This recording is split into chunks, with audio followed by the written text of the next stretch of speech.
नमस्कार मित्रों, आज आपके लिए महाभारत का प्रसंग लेकर उपस्थित हैं। आज का प्रसंग है धैर्य से सुख।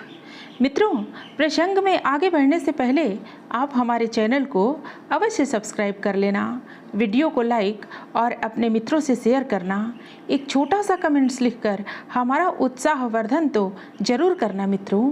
तो आइए आनंद लेते हैं प्रसंग का। मित्रों, एक बार युधिष्ठिर ने पितामह भीष्म से पूछा, पितामह, क्या आपने कोई ऐसा पुरुष देखा या सुना है जो एक बार मरकर पुनः जी उठा हो? भीष्म ने कहा कि राजन, पूर्व काल में नैमिषारण्य में एक अद्भुत घटना हुई थी, उसे सुनो। एक बार एक ब्राह्मण का एकमात्र बालक अल्पावस्था में ही चल बसा। रोते बिलखते उसे लेकर सभी शमशान पहुँचे और उसे भूमि पर रखकर क्रंदन करने लगे। उसके रोने का शब्द सुनकर वहाँ एक गिद्ध आया और कहने लगा कि अब तुम लोग इस बालक को छोड़कर तुरंत घर चले जाओ, व्यर्थ विलंब मत करो। सभी को अपनी अपनी आयु समाप्त होने पर कूच करना ही पड़ता है। यह शमशान भूमि गिद्ध और गीदड़ों से भरी पड़ी है। इसमें सर्वत्र नर कंकाल दिखलाई पड़ रहे हैं। तुम लोगों को यहाँ अधिक नहीं ठहरना चाहिए।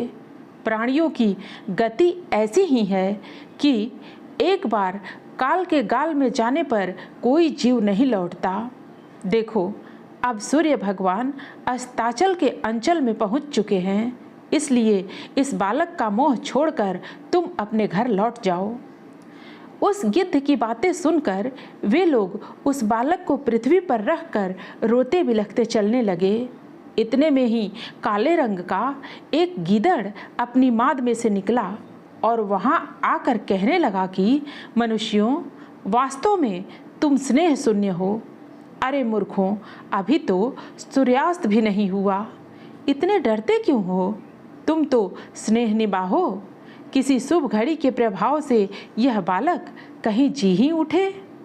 एक बार राजर्षि श्वेत का बालक भी मर गया था, किंतु धर्मनिष्ठ श्वेत ने उसे पुनः जीवित कर लिया था। इसी प्रकार यहाँ भी कोई सिद्ध मुनि या देवता आ गए तो वे रोते देखकर तुम्हारे ऊपर कृपा करके इसे पुनः जीवित कर सकते हैं। गीदड़ के इस प्रकार कहने पर वे सब लोग फिर शमशान में लौट आए और उस बालक का सिर गोद में रखकर रोने लगे। अब गिद्ध उनके पास आया और कहने लगा कि अरे लोगों, यह तो धर्मराज की आज्ञा से सदा के लिए सो गया है। जो बड़े तपस्वी, धर्मात्मा और बुद्धिमान होते हैं, उन्हें भी मृत्यु के हाथ में पड़ना ही पड़ता है। इस प्रकार गिद्ध और गीदड़ दोनों उन्हें बार बार अपनी अपनी कहकर समझाते थे।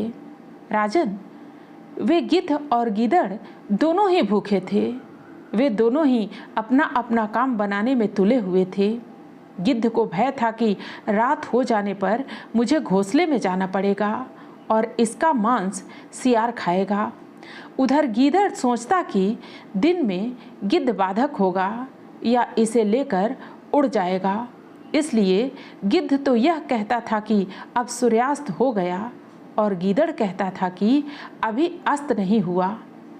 दोनों ही ज्ञान की बात बनाने में कुशल थे, इसलिए उनकी बातों में आकर वे कभी घर की ओर चलते और कभी रुक जाते।